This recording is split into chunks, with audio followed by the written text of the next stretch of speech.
I pray for your safety and good future. Take care of yourself. We will miss you. God bless you. God bless you, Kuya Raven. We love you. Three. Thank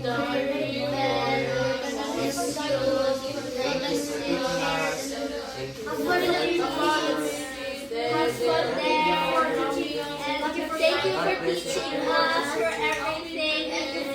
Thank you for being faithful.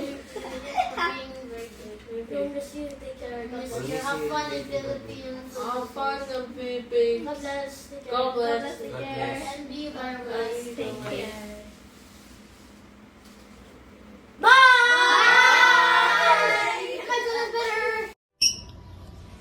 Praise God, Kuya Raven, mag-college ka na pala at ikaw po ay uwi na sa Pinas. Pero alam ko po na ikaw po ay nakakilala na sa Panginoon at ikaw po ay magabayan sa kanyang mga salita.